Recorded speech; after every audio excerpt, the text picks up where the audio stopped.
Здравейте, приятели! Радвам се отново да бъдем заедно. Днес е ден 5, последният ден от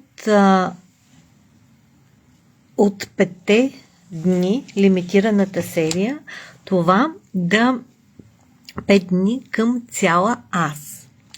Днес е денят, в който ще разберем всъщност доколко сме готови за този процес вътре в нас самите.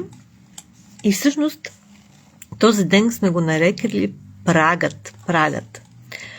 Последните 4 дни говорихме за хаоса, за реда, за границите и мисията.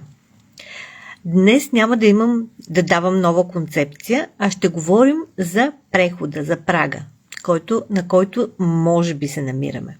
Има разлика между криза и праг. Сега, 1 секунда само, за да видя как ми е тръгнало видеото, защото все още не виждам никой от вас. Така. Може би е окей.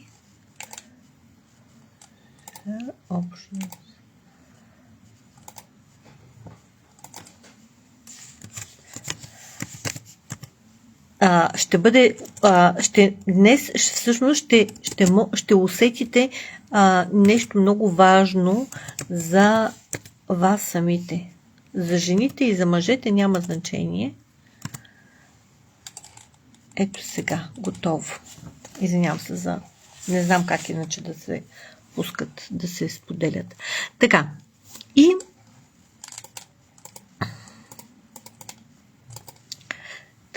и фактически, видеото си е наред. Супер, благодаря, Дани, че ми казваш. Значи продължаваме. Днес ще говорим за прагът. Целта е да стигнем до това ние да живеем цялостни и хармонични.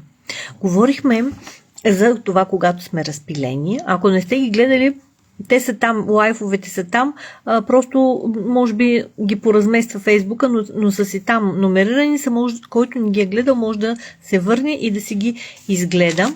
Значи имаше за когато не сме подредени, когато сме разпилени, говорихме за хаоса и за реда, за границите, за мисията ни. И така, казахме, че днеска няма да имаме нова концепция. И сега, има ли разлика между криза и праг? Как смятате? Има ли разлика между кога съм в криза и кога съм в преходен етап? Дали го усещате? Ние го говорихме, ама може би не сте го гледали, може би не сте се сетили, може би има нужда да го повторим, така че казваме отново. В кризата е периода на разрушаване. Значи, за да съградим нещо ново, то трябва да се отиде старото. Тоест, нужен ни е този период на разрушаване. Това е много хубав период. Така че кризата не е нещо страшно. Кризата е периода, в който ние преди да тръгнем да направим голямата промяна, всъщност минаваме през една криза. Така че, ако някой от вас е в криза, това също е добре. Просто целта е да сме осъзнати и да знаем във всеки един момент в кой етап се намираме и как преминаваме през този етап. Така, прагът той кани, т.е. това е процес. Това е процес, в който в онзи момент, реално онзи момент, в който Соня ме вижда, здрасти, Сонче. Значи, прага е онзи момент, в който стария начин, по който до сега сме живели, той вече не работи. Но новият още не е изграден, не е готов, не е имплементиран, това е английски, не е приложен на практика, не е интегриран, не е влязъл вътре в нас да ни стане навик. Това е. И когато новият ни начин още не е нашия навик на живот, тогава имаме един такъв преходен период, дето сме 2 напред, 1 назад и напред-назад вървим. Това не значи, че си в срив. Това не значи, че си в катастрофа. Не е криза. Просто усещаш, че повече не можеш да живееш по същия начин. По начина, по който до сега си живял. Някак си, като си зададеш въпроса, искам ли да продължа по същия начин, по който до сега съм живяла, и когато отговорът е не, няма връщане назад, тогава вече, значи, ето този момент е много важен. Това означава, че само напред можеш да продължиш. И тук въпросът, който идва, е за това. Готова ли си да поемеш отговорността за следващата си версия?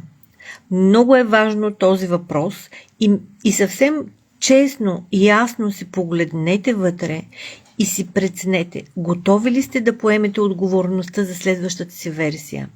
Сега ще ви дам тук един жокер, аз обичам така да давам подсказки. Ще ви дам 3 признака, че сте готови, 3 признака, че не сте готови.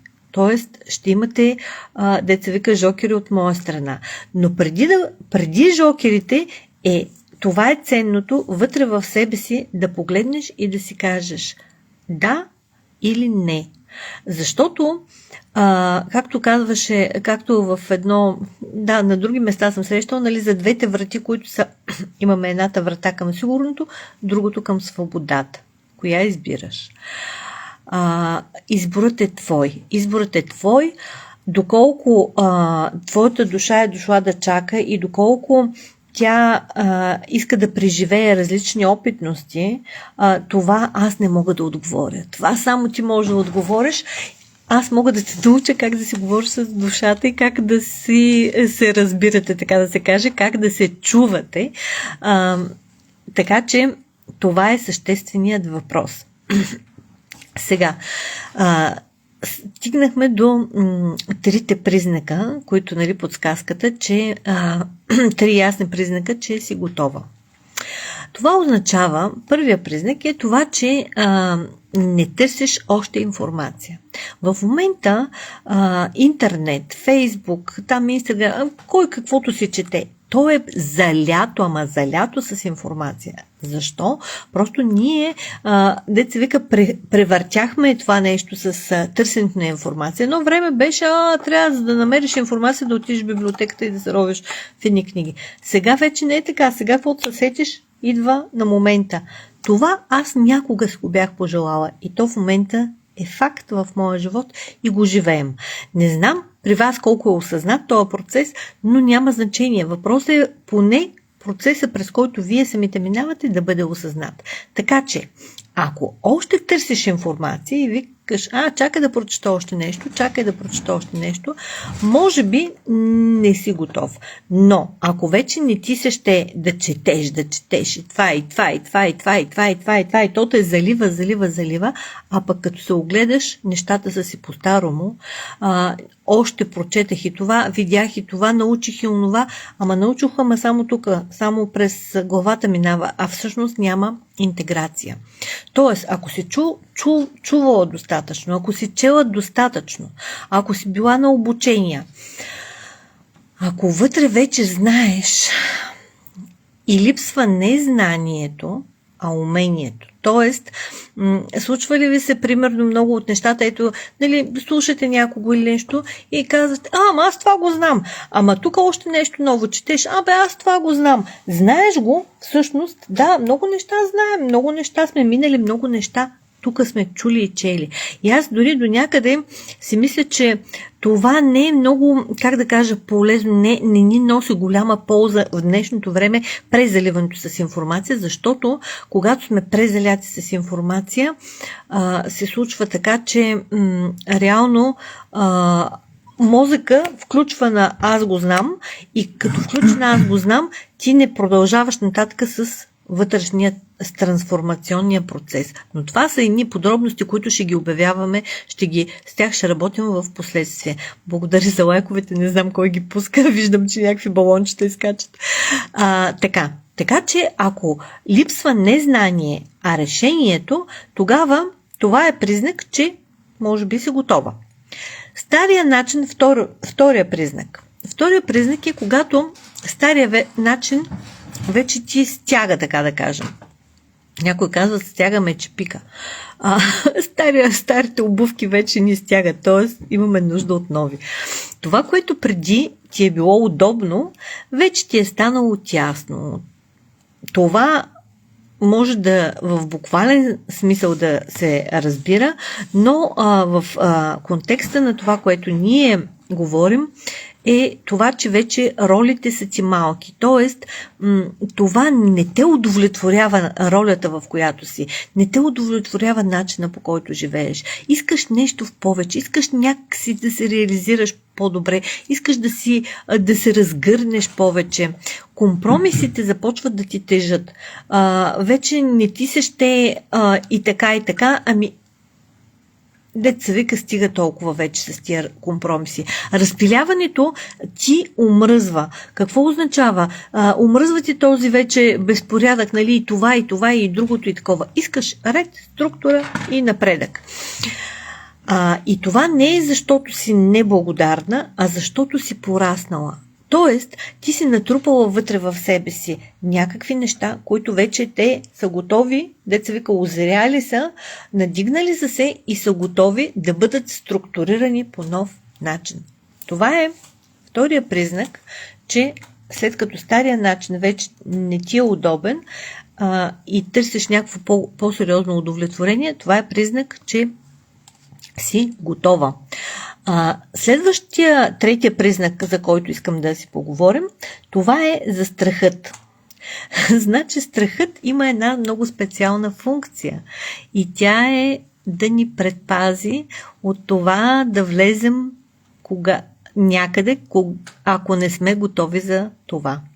Реално страхът, знаете, много може да се говори за страхът, но когато страхът не те спира, а те дразни, т.е. ти вече го осъзнаваш, че го има, страха го има, но той вече не те управлява, някак си викаш, стига вече с този страх, нали? Още го има. Да, усещаш го. Но знаеш, че ако не направиш движение, ще останеш в застой. Тоест, един вид готов си да минеш през него или покрай него, или там някак си да му намериш цаката. А застоят боли повече от риска. Тоест, това да не се развиваш ти е по-неприятно, отколкото да рискуваш и деца вика да разтвориш криле. Ако си на този етап, в който страхът не те спира, те дразни по-скоро, значи си готова. Сега ще погледнем още едни други 3 признака, които казват, че още не си готова. Целта е, нали, да разберем дали си готова да поемеш отговорността за твоята нова собствена версия. За твоята нова версия. И така, следващите 3 признака, които казваме, че не си готова, ако... И сега честно, много честно. Има признаци, че още не си готова. И те са следните. Примерно, ако си казвам, очаквам идеалния момент. Не е сега времето. Чакам перфектното време. Чакам перфектния момент. Чакам перфектната финансова рамка. Чакам перфектното спокойствие. Сега ми е притеснено. Сега имам да правя нещо. Сега нещо друго ми е по-важно от моето вътрешно състояние. Този момент никога не идва. Ако очакваш идеалния момент, повтарям го, за да се осъзнае, този момент никога не идва.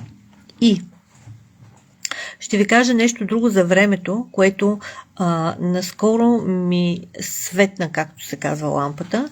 И то е следното нещо, че има поговорка, то не е поговорка, а израз в нашия български език, и то е, изразът е не му е дошло времето. Само, че вместо не му е дошло времето, майка ми примерно казва, ами не му е дошъл реда. То е едно и също. Но всъщност, вижте тук каква е връзката с реда, за който говорихме. Не му е дошъл реда, означава аз имам ред, имам приоритет. И за това не му е дошъл реда. А не му е дошло времето, някой, нали, ще му дойде времето от някой друг зависи. Т.е. тук няма елемента на отговорност. А когато кажеш не му е дошъл редът, т.е. още не го искам това нещо, тогава окей. Това е осъзнато вътрешно решение. Така че правете разлика между това нещо. Значи, следващия признак, че още не си готов, е когато искаш гаранция. Някой отвън да ти гарантира, че ще стане нещо, че нещо ще се промени, че няма да сгрешиш, че няма да те заболи. В растежа няма гаранция. Никой не може да ти гарантира, че няма да те заболи. Никой не може да те гарантира. Но има ангажимент. Какво значи има ангажимент? Значи, примерно, аз или някой, който се ангажира да те поведе в процеса, той се ангажира да те заведе от точката А до точка Б, да те заведе от едната хижа до другата. Той знае пътечката. Той не може да ти гарантира, че там няма да се обудеш на някой храст, че няма да се спънеш в някой камък, че няма да ти се допие вода или кой знае какво. Тоест, един човек е пораснал, когато той сам си е гаранта, тогава той става отговорен, тогава става голям. Всичкото останало, което е детска позиция, това означава, че ти не си готов още да си живееш живота. Кога ще станеш готов, не знам. Ще ви дам и още един жокер накрая, сега се подсещам. За всички, които се разпознават като не готови, ще им дам още един жокер. Така че това, ако търсиш гаранция, означава, че не си готова. Също така, следващото нещо, което може да ви подскаже, че не сте готови, е когато предпочиташ да мислиш вместо да вземеш решение.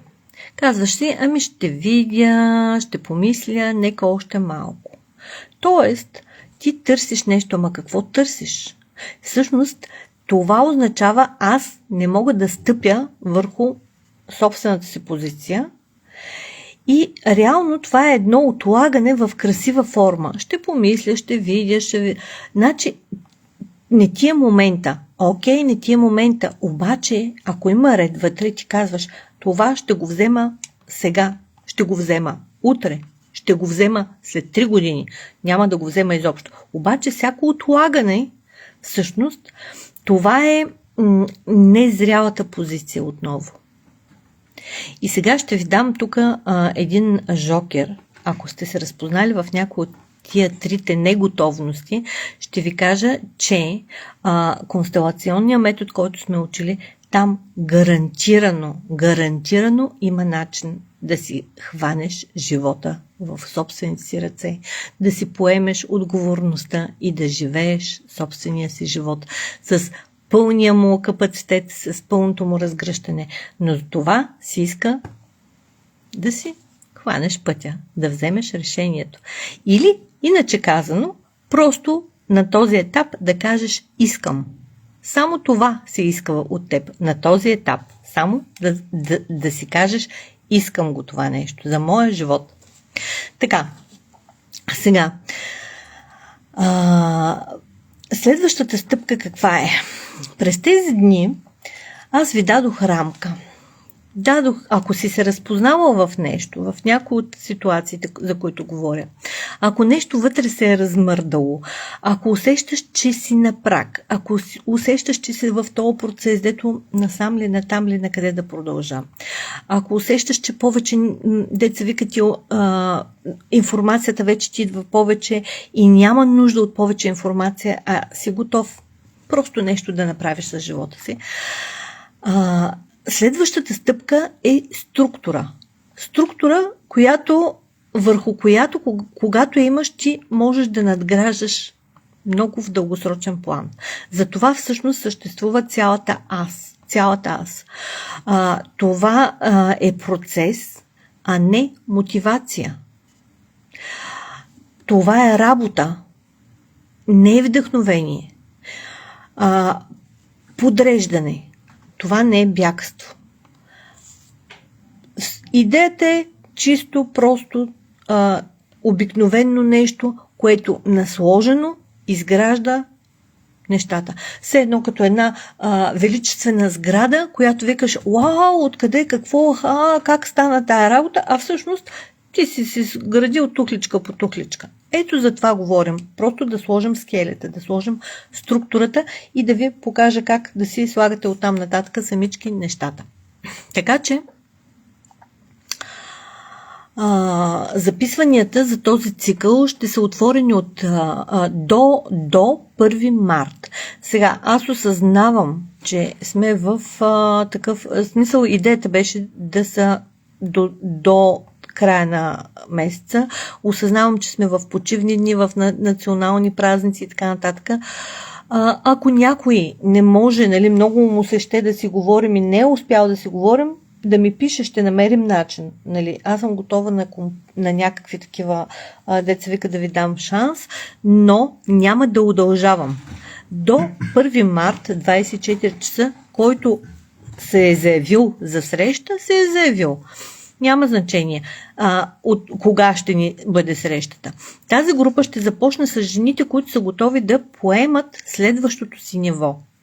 Ако усещаш, че това е твоя момент, запаси си разговор. Просто разговор, за да видим вече в конкретика, защото в този формат аз не мога да си говоря кой знае колко много с вас. И така, това не е обещание, не е ангажимент, това е просто разговор. И ако не, всичко е наред. Така че, благодаря ви, че бяхте част от тези 5 дни. И така, това беше от мен. Продължавам с хората, които вече са се записали. Ако все още се чудиш, просто един разговор, деца вика, безплатно е, нищо, нямате ангажимент за него, просто дайте знак. Или пишете тук, или има в биото на профила формичка, или допълнително още ще ви сложа формичка, как да се свържете. Повечето дори ме познавате лично, така че няма проблем. Благодаря наистина, че бяхме заедно тези 5 дни. Надявам се да ви е било полезно. Надявам се да имате някакво движение вътрешно и да можете да си хванете живота в собствените си ръце. Драго ми беше и доскоро, не знам до кога, аз продължавам напред с програмата. Чакай, че тук пък сега не знам как да го спра. До довиждане. Чао!